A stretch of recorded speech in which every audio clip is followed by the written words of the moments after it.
everyone, welcome back to my channel. Hope you're all doing well out there, and today we're going to talk about how the Saw is family, and in this film, literally. But before we get into it, do me a favor, like, comment, and subscribe.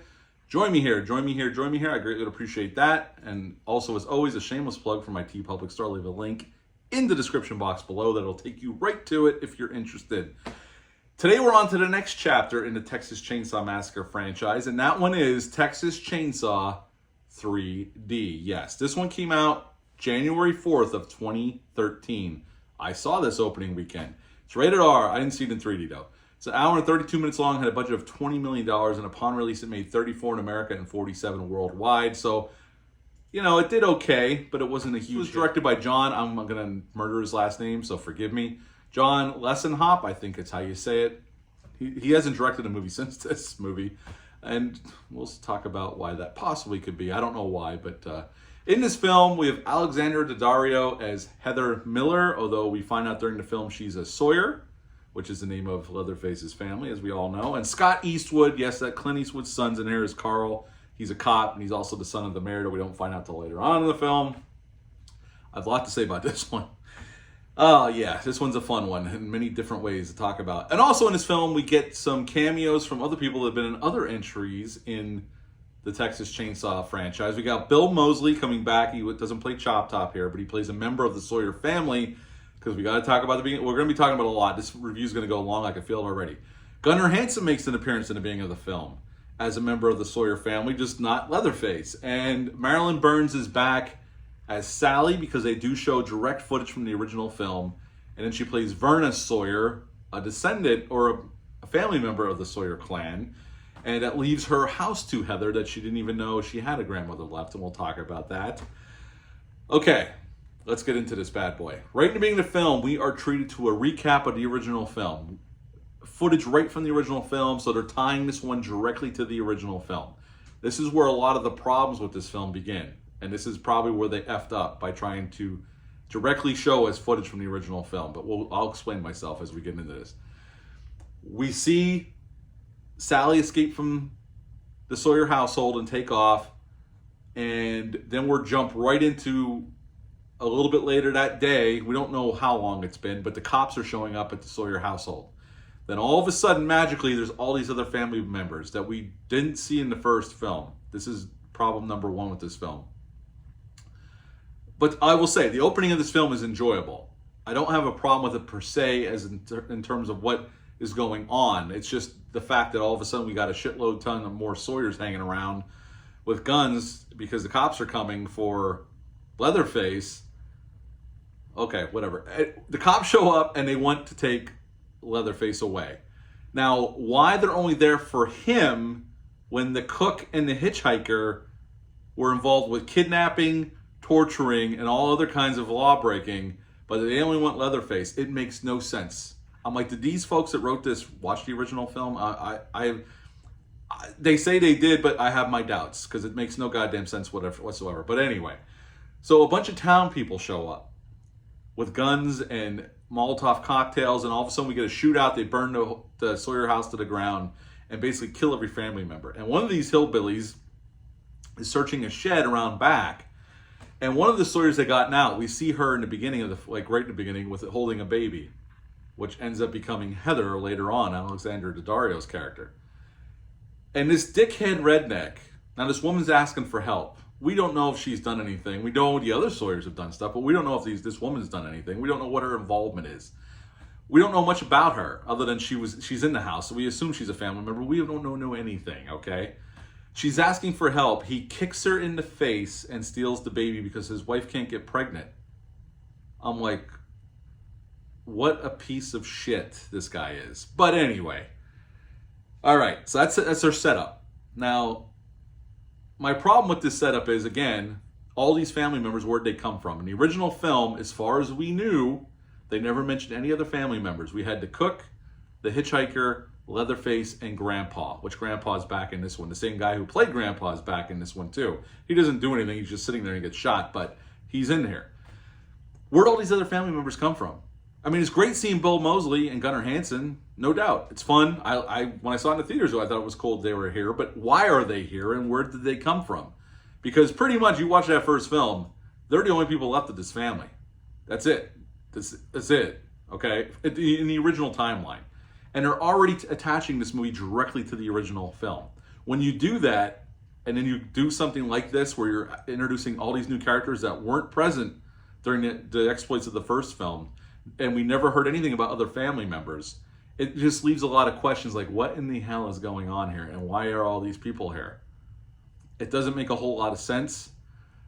I don't really understand why they decided to do that, other than to give Bill Moseley and Gunnar Hansen a cameo and set up this little girl.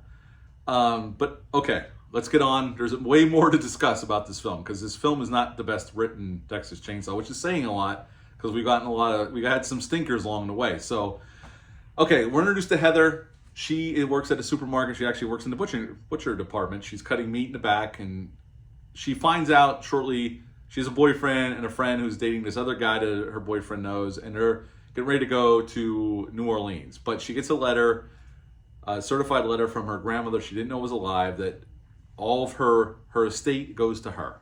So she goes and asks her parents, who she thinks are parents, what's this grandmother, who is she? And then she finds out the truth, that she was basically, so they say, you were adopted, she was kidnapped, but we adopted you from this family, and we didn't think you needed to know anything about them. There's nothing there. And the husband's a total scumbag, like he was in the beginning, to this woman. And he's just a piece of shit. So she kind of blows them off and goes off. She meets this lawyer. This house is beautiful. It's a goddamn mansion. And it's fortified, has its fortified gate and all this stuff. The production design is pretty good. And I like the setting. They shot this in Louisiana, not Texas. But it looks good. It looks good. And pretty soon, they pick up this hitchhiker, too. And they take him to this big house. It's like, why are you taking a guy you just met 5 minutes ago to your big-ass mansion? And then they leave him there by himself to go to the store. Dumbass shit, man. Dumbass decisions are made in this film that make no fucking sense. And he does try to rob them, but then he meets Leatherface in the basement and gets killed for his trouble. Now, I will say, there are some great, spectacular gore gags in this film. K&B Effects did the makeup effects in this film. And there's some terrific gore gags, like real practical effects, until the end of the film, and we're getting there. Because they make a decision at the end that baffles my mind, considering what came before that part. So, quickly we find out the mayor of the town is the dickhead from the beginning who got everybody riled up to go burn the house down and kill all the Sawyers. He doesn't tell her that, but he tries to make an offer for the house, because Verna was the last remaining Sawyer. So everybody thought, because they all think Leatherface is dead, but he's very much alive in the basement. Verna's been taking care of him all these years. And anyway, to fast forward through some of this, and we'll talk about the main plot holes, because you could drive a Mack truck through some of these plot holes in the script. They go back to the house, and Leatherface is pissed off. There's strangers in the house, starts killing her friends off one by one. She's the only one left. She finds out, because in the police station, Scott Eastwood's character, who seems nice, takes her back to the police station. She's given her a report. They leave her alone in this room with a box full of evidence and newspaper clippings from what happened to the Sawyers all those years ago. And all of a sudden she realizes she becomes a Sawyer just like that, and she's all in on family. And we have a couple cool scenes. The Carnival Scene, which should have gone on longer, missed opportunity. Leatherface chases her, but then at the end, she's taken to this meatpacking plant, defunct meatpacking plant, because the mayor of the town plans on killing her, and to lure out Leatherface so he can kill them both and end the Sawyer clan. Because the kind of a Hatfield McCoys they're going for. The only problem is it's not set up very well, so it comes off as just clunky and dumb. Leatherface saves the day when he realizes she is a cousin, kills the last two remaining assholes. Well, she kills one of them, and Leatherface kills the other one. And the police chief lets them go scot-free, tells them to clean this shit up, and he walks out. So everybody gets to kill everybody, and nobody gets arrested in this film, which is amazing to me. And she goes back to the house and decides to take up the mantle of taking care of Leatherface, even though he just killed all of her. Well, he killed the one friend. The other two died. Well, no, he killed the other girl too. So he killed two of her friends, and her boyfriend got killed in a car accident. Crazy shit, man. But she decides to take care of Leatherface, and that's the end of Texas Chainsaw 3D. Now that we got through the goddamn plot, let's talk about this film. It's not all bad, though. I know it seems like I'm shitting on this movie, and I am, because it deserves to be shit on for the stupidity of the script. But there is some fun to be had here, and I can enjoy rewatching this in a fun kind of way. Let's go over to positives first. We'll get into some of the other plot holes you can drive a Mack truck through. A couple Mack trucks through. I don't mind Leatherface here. He's 6'6". He's actually the tallest Leatherface. He's a little bit taller than Andrew Bryanowski. I don't mind his look here. It's not my favorite, but the mask is fine. And there's some legitimately really good gore gags here. Really well done practical effects.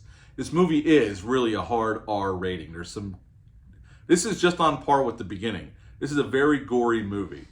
And I was glad they didn't shy away from that, because it would have been easy for them to try to shy away from this, okay? K&B Effects did a really nice job. There's some really legit great gore gags here.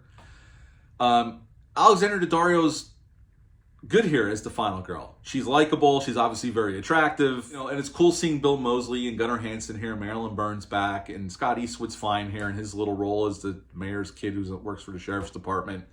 So all that's fine. And there's some cool shots. I don't think this is the best directed Texas Chainsaw. We'll talk about it. But there's some cool shots. I like the shot when they're trying to get away in the van. They try to drive through the gate. It's a reinforced gate, and the van gets stopped. And you can see Leatherface coming up behind them. It's a long shot. The camera's on our youths in the van trying to get the gate to open and get the van to restart. And you can just see out the back window Leatherface coming down the driveway through the woods trying to get to him. It's a good shot. It looks cool, and there's a couple other really cool shots in this film. At other points, the movie looks cheap and overlit, like they were shooting for 3D, which I don't know why they shot this for 3D, because it serves no goddamn purpose, but they did it to inflate their box office, because we all know that's what most of the studios did, that because you could charge double the price to see the movie. It adds nothing here. I didn't see it in 3D, but the 3D shots are 3D. Like, there's this carnival scene where Leatherface chases Heather to this carnival, which was a total missed opportunity. And I heard it was bigger and more gorier, and I don't know why they didn't go for it. If they were going to go with what they went with, why they didn't make that a massacre scene, but they didn't. He chases Heather. Scott Eastwood's character intercepts him, and he runs off to the woods after he throws the chainsaw at him, which was an obvious 3D shot and pretty shitty CGI. So I don't know why they didn't utilize that location more. They had a $20 million budget. I don't know why it was a very big missed opportunity there. It could have been pretty cool. Would have made no sense in the lore of Leatherface, but it would have been cool as hell. And I could forgive it if you give me a badass sequence, but it was a missed opportunity. Okay, let's get into the negatives. Okay, let's get into some more of the plot holes. We mentioned at the beginning all these new family members that weren't present during the original film, never even talked about, no idea where these people came from. Okay, so the original film took place in 1974. Alexandra Daddario, if this takes place in present day, which was 2013 when this was released, or 2012, how old would she have been at that point? She would have been in her 40s, or just about 40 years old. Does Alexandra Daddario look like she's 40 years old? Not even close. She looks like she's 20 to 23 tops, okay? So the time doesn't make sense. And you might be asking yourself, because they never say what year it is. They just, okay, when we meet Heather growing up, they never say what year it is, okay? But here's the main problem. They don't show technology through the whole film. Now, they're dressed like they're in the, the 2000s, okay? But they never say what time it is. You don't see a cell phone, really. You don't see too much technology. Their van's a shitty old VW bus van. So we don't know really what year it is. Really, we don't. Really, they could have got away with this. But you know what they do that gives it away that it's present day, which makes no sense in her age or the timeline. It blows it right up to smithereens. There's a scene after the initial massacre at the house, and Heather's at the police station. A deputy goes out to the house to investigate, follows the blood trail into the house, and the mayor and the sheriff, the mayor tells him that he wants to see what's going on. He pulls out his Apple iPhone and FaceTimes what's going on. As soon as he pulls that iPhone out, you just blew up any sense of time or timeline with your movie. You just dropped an atom bomb on your whole script. If they would have left the cell phone out, they could have got away with it. But as soon as you pulled that cell phone out, this whole timeline's bullshit. It makes no sense. It's like, who wrote this shit? You didn't think about this ahead of time? There was a way it could have worked if they would have took out that one piece of the movie. If they would have just gave the cop a flashlight instead of a cell phone, you could have saved yourself years of being criticized for that stupid ass decision. Okay, that fact out of the way, and that plot hole that blows the script right to bits. The other thing is, Heather, who finds out she's a Sawyer. Now, Leatherface killed her friends, 2 of her friends. Her boyfriend got killed in the accident, but it was because of Leatherface. So really, you could say that he was the cause of all 3 of her friends' deaths. Okay? She is so quick to forgive him and go back and just take care of him. It's like, what is going on? What? Like, what? It doesn't make a whole lot of sense. Okay, then you also got the Hatton, Fields, and McCoy stuff that they tried to go for. And the only reason I need to bring that up because Adam Marcus was one of the writers on this film, the director of Jason Goes to Hell that we talked about just a couple weeks ago. He said that's what they were going for, but they don't set it up very well. Okay? It's just kind of implied, like, and then at the end, let's talk about the ending. In the meatpacking plant, before we get, she decides to take care of Leatherface. They're going to live in this big-ass house together.